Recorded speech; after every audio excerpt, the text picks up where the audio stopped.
Hello friends, welcome to my YouTube channel Profoundly Physicist. I am Shweta. In this channel we prepare physics and maths for various exams and maths के लिए जो है आज हम करेंगे determinants. तो इस वीडियो में जो है मैंने determinants कंप्लीट कर दिए हैं, ठीक है. तो इसमें determinants भी हैं, उनकी applications भी है and along with that जो है system of linear equations भी है, homogeneous and non homogeneous दोनों.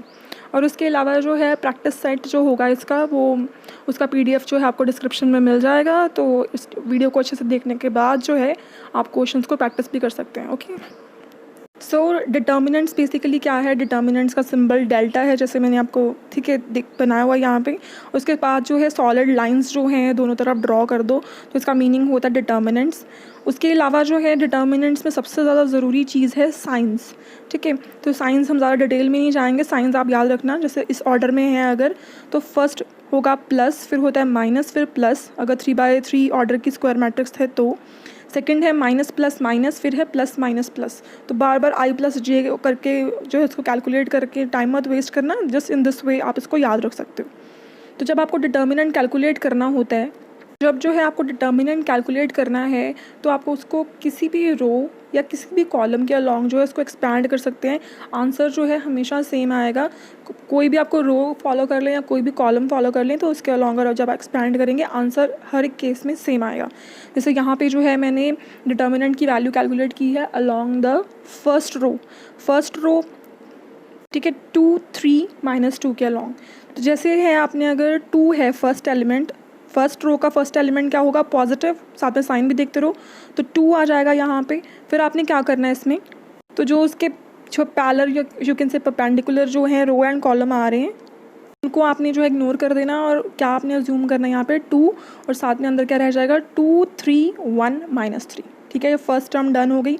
उसके बाद देखो पॉजिटिव के बाद नेक्स्ट साइन कौन सा है नेगेटिव, तो यहाँ पे क्या आ जाएगा -3 का भी इन द सेम वे लिख लो, ठीक है. तो जो उसके जो पैरेलल रो एंड कॉलम था उसको हमने जो है इग्नोर कर दिया, तो क्या रह गया इसके पास 1 3 -2 -3.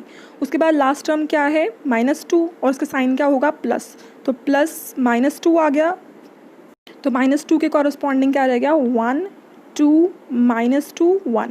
तो फर्स्ट स्टेप ये है इसका, ठीक है. जो भी आप रो के अलॉन्ग या कॉलम के अलॉन्ग आप एक्सपैंड कर रहे हैं साइंस के अकॉर्डिंग जो है आपको जो है उनके कोफैक्टर्स लिखने पड़ेंगे. टर्म मैं आपको बाद में समझाती हूँ, ठीक है. कोफैक्टर एंड माइनर्स क्या होते हैं. सो अब अपने इसके बाद क्या करना है, इस फर्स्ट स्टेप को कंप्लीट करने के बाद, सो फर्स्ट स्टेप के बाद जो है सेकंड स्टेप है क्रॉस मल्टीप्लिकेशन का, ठीक है. तो 2 जो है बाहर रहा और ब्रैकेट के अंदर क्या रहेगा -3 × 2 आ गया. और जब उसके बाद जो आप क्रॉस मल्टीप्लाई करोगे सेकंड स्टेप उसके आगे माइनस साइन आएगा, ये आपको ध्यान में रखना है. उसके बाद नेक्स्ट देखो जो है -3 सिमिलरली आपने क्रॉस मल्टीप्लाई किया, -3 को 1 से मल्टीप्लाई किया, उसके बाद माइनस साइन आएगा जब दोबारा क्रॉस मल्टीप्लाई करोगे -3 × -2. सिमिलरली आगे प्लस आ गया, उसके बाहर क्या है -2, 1 को 1 से मल्टीप्लाई किया 1 आया. अगला जो नेक्स्ट वाला क्रॉस मल्टीप्लिकेशन है उसके आगे क्या साइन आएगा माइनस, तो 2 × -2. उसको आप सॉल्व कर लो सिंपली, ठीक है. यहाँ पे प्लस माइनस ही है तो आंसर क्या आ जाएगा -37. बस जो है डिटर्मिनेंट्स में जो है आपको प्लस माइनस का ध्यान रखना है फर्स्ट टाइम जब आप जो है लिख रहे हैं इनके कोफैक्टर्स, सेकेंडली जो है जब आप क्रॉस मल्टीप्लाई कर रहे हैं. बाकी rest calculation is very easy. उसके बाद एक टर्म आती है सिंगुलर मैट्रिक्स. सिंगुलर मैट्रिक्स कौन सी होती है जिसका डिटर्मिनेंट 0 हो, ठीक है. तो अगर आपको पूछा जाए whether this matrix is singular और नॉट, तो आप क्या करेंगे उसका डिटर्मिनेंट फाइंड आउट करेंगे. और अगर वो 0 आ गया it means that is singular, अगर नहीं आया दैट इज़ नॉन सिंगुलर. जैसे यहाँ पे मैंने एग्जांपल ले लिया which is for what value of x, ये हमें एक मैट्रिक्स दे दिया विच इज़ ठीक है रिटन ओवर देयर सिंगुलर है. तो x की कौन सी वैल्यू पे जो है ये मैट्रिक्स सिंगुलर है, तो इस पर आप क्या करोगे इसका डिटर्मिनेंट फाइंड आउट कर लोगे. तो फर्स्ट स्टेप है हमारा ध्यान रखना कि प्लस माइनस का साइन आएगा जो है, ठीक है. तो यहाँ पे मैंने जो है इसको थर्ड रो के अलॉन्ग एक्सपैंड कर दिया बिकॉज एक्स की वैल्यू फाइंड आउट करनी थी. आप किसी के अलॉन्ग भी एक्सपैंड करेंगे आंसर सेम ही आएगा, ठीक है. तो थर्ड रो का फर्स्ट टर्म एक्स जो है वो होगी पॉजिटिव. सिमिलरली जो आप जो उसके परपेंडिकुलर जो हैं मीन्स जो उसके सामने रो एंड कॉलम है उसको आप जो है इग्नोर कीजिए. एंड क्या रह जाएगा एक्स के बाद -2 3 2 1. उसके बाद एक्स के बाद जो सेकंड टर्म है दैट इज़ 2 2 क्या होगी माइनस की, तो यहाँ पे क्या आ जाएगा -2, फिर उसके आगे क्या आ जाएगा 1 3 1 1 एंड लास्ट टर्म क्या है -3 और वो पॉजिटिव ही रहेगी। ठीक है, तो उसके बाद नेक्स्ट स्टेप क्या है क्रॉस मल्टीप्लाई करने का। जब आप फर्स्ट टर्म क्रॉस मल्टीप्लाई करोगे वो तो पॉजिटिव होगा, जो सेकेंड वाला होगा वो होगा नेगेटिव। तो इस तरीके से जो है x यहाँ पे -1 के इक्वल आ गया, बिकॉज हमें ए डिटर्मिनेंट जब सिंगुलर होता है तो 0 होता है, तो वहाँ से हमें x की वैल्यू मिल जाएगी। सो नेक्स्ट टॉपिक है यहाँ पे माइनर्स एंड कोफैक्टर्स। ठीक है, तो बिगिनिंग में जो है हमने कैलकुलेट तो कर लिया था, बस नेम नहीं किया था उसे। सो माइनर बेसिकली क्या होता है, जैसे 1 है, ठीक है, तो फर्स्ट टर्म है, तो उसके कॉरस्पॉन्डिंग जो है क्या वैल्यू आएगी जब इग्नोर कर दो कि इट विल बी 2 -1 -4 3। ठीक है, तो क्या रहेगा यहाँ पे, अब कैलकुलेट करोगे it will be equal to 2। Similarly जब को फैक्टर लोगे, को फैक्टर में बस माइनर के आगे जो है उसका साइन आ जाएगा, बट 1 यहाँ पे क्या है फर्स्ट एलिमेंट क्या है पॉजिटिव, तो इसलिए जो है यहाँ पे पॉजिटिव ही आएगा, +2 जो है। तो बस इतना ही इसमें फ़र्क है, जो माइनर है वो एज सच कैलकुलेट करके आ जाएगा, लेकिन को फैक्टर में जो है माइनर के आगे साइन लग जाएगा। तो नेक्स्ट जैसे हमारे पास टर्म है -4, तो -4 का जब हम माइनर निकालेंगे वो तो आ गया 5, लेकिन जो को फैक्टर होगा -4 का उसमें हम क्या कंसिडर करेंगे, बिकॉज देखो ज़रा टेबल में इसके आगे क्या साइन बनता है, -4 के आगे नेगेटिव साइन बन रहा है। ठीक है, तो इसलिए जो है ये क्या आ जाएगा -5 इसका आंसर आ जाएगा। ठीक है, तो को फैक्टर में बेसिकली क्या होता है साइन आ जाता है आगे उसके। तो उसके बाद कुछ प्रॉपर्टीज़ हैं डिटर्मिनेंट्स की, ठीक है, जो कैलकुलेशन में आपके लिए यूज़फुल होंगी। सो फर्स्ट वन जो है दैट इज़ इफ़ एनी 2 रोज़ और कॉलम्स आर आइडेंटिकल, तब ए डिटर्मिनेंट 0 होगा। तो डिटर्मिनेंट में अगर कोई 2 रोज़ या 2 कॉलम जो हैं वो सेम है, ठीक है, दोनों की वैल्यू अगर सेम आ गई तो डिटर्मिनेंट जो है उस केस में 0 हो जाएगा, आपको फर्दर कैलकुलेशन करने की ज़रूरत नहीं है। सेकेंड प्रॉपर्टी है इफ़ एनी रो और कॉलम इज़ 0, तब भी डिटर्मिनेंट 0 हो जाएगा। अगर कोई रो जो है पूरी की पूरी रो या पूरा कॉलम जो है अगर वो 0 हो जाए, इन दैट केस भी जो है डिटर्मिनेंट क्या हो जाएगा 0। सो थर्ड यहाँ पे प्रॉपर्टी है कि अगर हम फर्स्ट रो को k से मल्टीप्लाई कर दें, ठीक है, फर्स्ट रो को अगर हमने k से मल्टीप्लाई कर दिया तो डिटर्मिनेंट जो है उसके बाहर क्या आ जाएगा k। ठीक है, तो डिटर्मिनेंट जो है वो k से मल्टीप्लाई होगा, मीन्स सिंगल रो से अगर आप जो है k कॉमन लेंगे तो सिंगल k ही यहाँ पे बाहर आएगा। सिमिलरली अगर हमने तीनों रोज़ को k से मल्टीप्लाई कर दिया, ठीक है, तो हर एक रो से जब आप k बाहर लोगे तो यहाँ पे क्या आ जाएगा, कॉमन लेने पे k³ आ जाएगा। ठीक है, k की पावर 3 आ जाएगी। यहाँ पे मैंने एक एग्जांपल कंसिडर की है, ठीक है, तो आपको जो है यहाँ पे रो ऑपरेशंस लगाना भी पता चल जाएगा कि कैसे लगाते हैं। तो एग्जांपल देखो क्या है, if A B C R and AP find the value of this determinant. A B C हमको AP में बोला गया कि हैं और आपको जो है इस डिटर्मिनेंट की वैल्यू फाइंड आउट करनी है। तो AP की कंडीशन क्या होती है 2B = A + C, तो हम ट्राई करेंगे कि वो कंडीशन जो है कहीं यहाँ पे फॉर्म हो जाए। ठीक है, और जब भी जो है हमारे पास ऐसे तरीके से क्वेश्चन आए तो हमारा फर्स्ट जो है टारगेट इसमें यही होता है कि कोई एक रो या कोई एक कॉलम जो है वो 0 हो जाए। अगर वो ठीक है, अगर वो 0 हो रहा है तो हमारा कैलकुलेशन वहीं सॉल्व हो जाएगी, because we know the property कि अगर कोई रो या कॉलम 0 हो गया इट मीन्स डिटर्मिनेंट 0 हो जाएगा।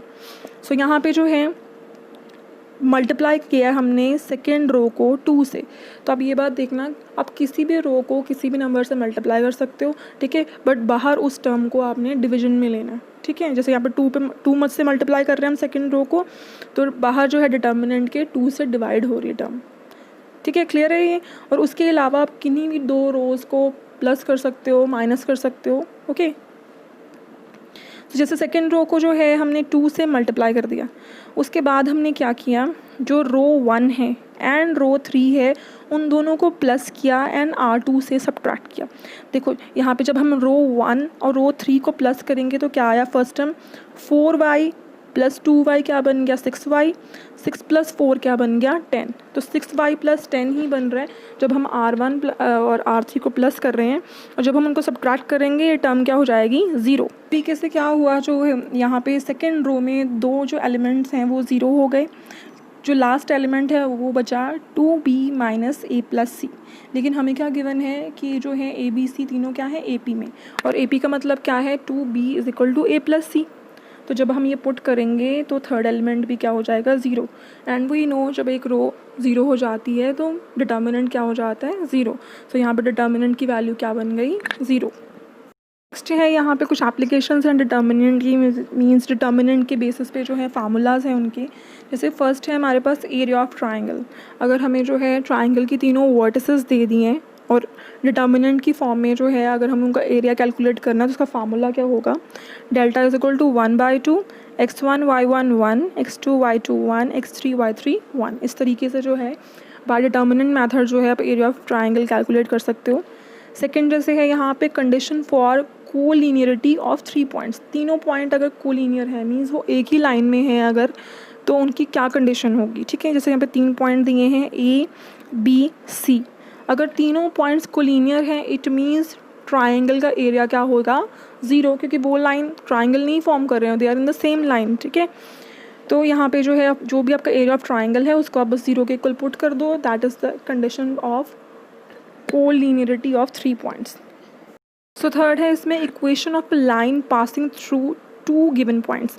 अगर हमारे पास कोई पॉइंट है PXY, ठीक है, और उसमें वो पॉइंट कौन सी लाइन पे है, जो A एंड B लाइन है उसके ऊपर एक पॉइंट है P, तो इनकी इक्वेशन ऑफ लाइन क्या होगी। सो उसके लिए जो है this is the formula which is same formula जो कोलिनियरिटी का फार्मूला है, वही फार्मूला है यहाँ पे।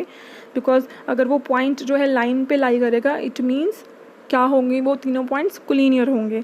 तो सेम फार्मूला जो है आप इस तरीके से जो है वैल्यू कैलकुलेट कर सकते हो उसकी। फॉर बेटर अंडरस्टैंडिंग जो है आप ये एग्जांपल देख लो।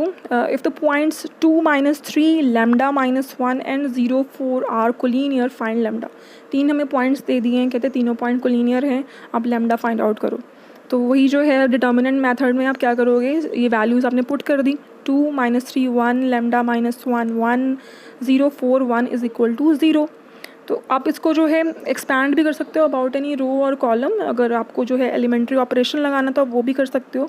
जैसे यहाँ पे जो है लास्ट कॉलम क्या है 1 1 1, तो आप जो है इनमें से 0 बनाने की जो है कोशिश कर सकते हो by applying certain elementary operations, ठीक है। तो यहाँ पे जैसे मैंने एलिमेंट्री ऑपरेशंस अप्लाई किए तो जो कॉलम लास्ट कॉलम है उसके जो 2 एलिमेंट्स हैं वो 0 हो गए। अब सिर्फ जो है 1 रह गया, 1 के अलॉन्ग उसको एक्सपैंड कर दो अब, तो आपके पास जो है लैम्डा की वैल्यू आ जाएगी विच इज़ 10/7। क्लियर है, ये कैलकुलेशन ही करनी है, आप पूरा भी एक्सपैंड कर सकते हो, एलिमेंट्री ऑपरेशन लगा के भी एक्सपैंड कर सकते हो, इट्स योर विश। नेक्स्ट है इसमें सिस्टम ऑफ लीनियर इक्वेशंस, ठीक है। तो लीनियर इक्वेशंस हैं उनको कैसे हम सॉल्व कर सकते हैं with the help of determinants. तो यहाँ पे जो है लीनियर इक्वेशंस को हमने 2 कैटेगरीज़ में डिवाइड किया है। फर्स्ट इज़ होमोजीनियस, सेकंड है नॉन होमोजीनियस। तो होमोजीनियस क्या होंगी, जहाँ पे जो है ये जो टर्म है D1 D2 D3 यहाँ पे 0 होंगी, ठीक है। अगर ये तीनों टर्म्स जो हैं यहाँ पे 0 हैं तो हम बोलेंगे कि ये लाइन है होमोजीनियस सिस्टम, ठीक है। उसके बाद अगर यहाँ पे वैल्यूज़ नॉन ज़ीरो हैं, D1 D2 D3 की कोई वैल्यू है तो ये होगा नॉन होमोजीनियस सिस्टम। दोनों को कैलकुलेट करने के अलग अलग मैथड्स हैं। ले लेते हैं हम केस नॉन होमोजीनियस सिस्टम का। तो नॉन होमोजीनियस में यहाँ पे मैंने 2 लाइंस कंसिडर की हैं which are A1x plus B1y is equal to D1, second है A2x plus B2y is equal to D2। तो जब आपके पास ऐसा क्वेश्चन आए तो फर्स्ट थिंग आपने क्या करनी है, that is to find out the determinant. अब सबसे पहले जो है डिटर्मिनेंट D कैलकुलेट करो, ठीक है। उसके बाद जो है आपने D1 एंड D2 भी कैलकुलेट करना है। तो D1 कैसे निकालेंगे हम, D1 में आपने क्या करना है, जो फर्स्ट टर्म है जैसे A1 A2 है उसको आपने रिप्लेस कर देना है D1 D2 से। तो D1 डिटर्मिनेंट कैसे आएगा, D1 D2 B1 B2। ऐसे ही आप जो डिटर्मिनेंट D2 है उसको भी निकाल सकते हो। D2 में आपने क्या करना है, जो सेकंड टर्म्स हैं B1 B2 उनको रिप्लेस कर देना है बाय D1 D2। तो अगर तो डिटर्मिनेंट D जो हमने कैलकुलेट किया वो नॉन ज़ीरो आया, नॉन ज़ीरो का मतलब है सोल्यूशन होगा कंसिस्टेंट और आपको यूनिक सोल्यूशन मिलेगा।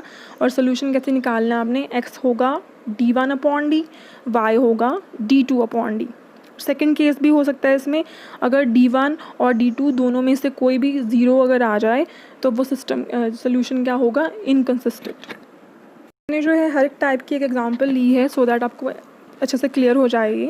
जो यहाँ पे देखो क्या है, 2x plus Y is equal to 3, 4x plus 2y is equal to 5, और आपको जो है इसका सोल्यूशन कैलकुलेट करना है।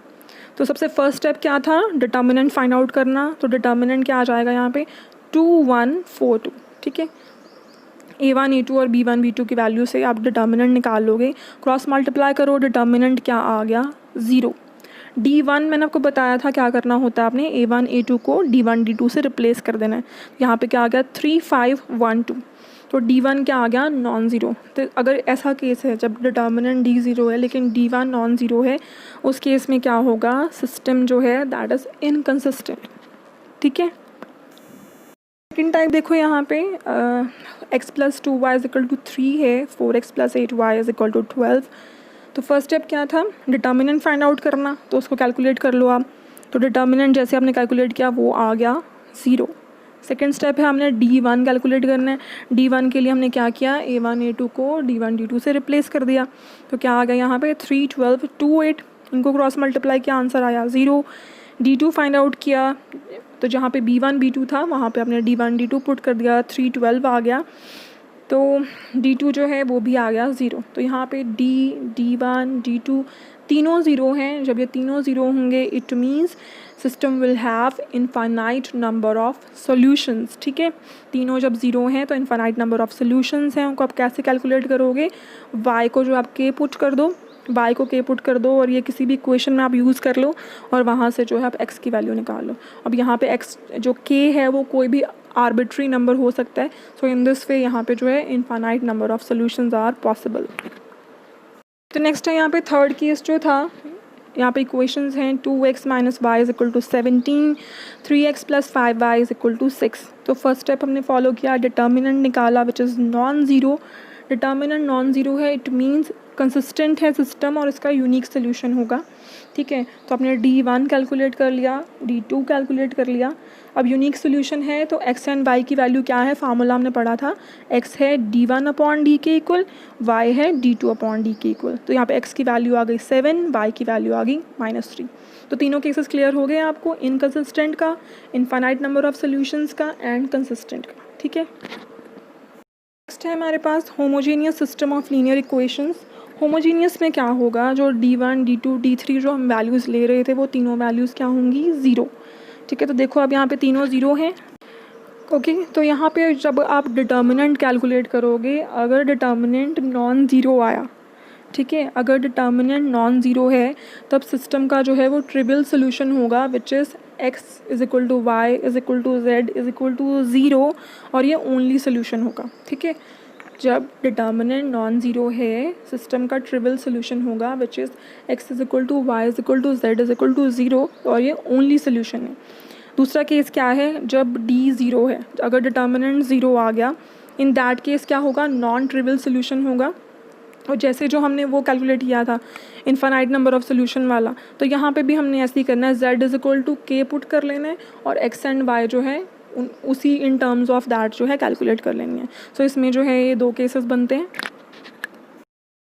तो जो है होमोजीनियस सिस्टम ऑफ इक्वेशंस की एग्जांपल देख लो आप क्या है। सो 3x - 4y + 5z = 0, x + y - 2z = 0, 2x + 3y + z = 0। तो फर्स्ट स्टेप क्या था, डिटर्मिनेंट कैलकुलेट करना। डिटर्मिनेंट आपने कैलकुलेट किया, किसी भी रो एंड कॉलम के अलॉन्ग आप इसको एक्सपैंड कर दो।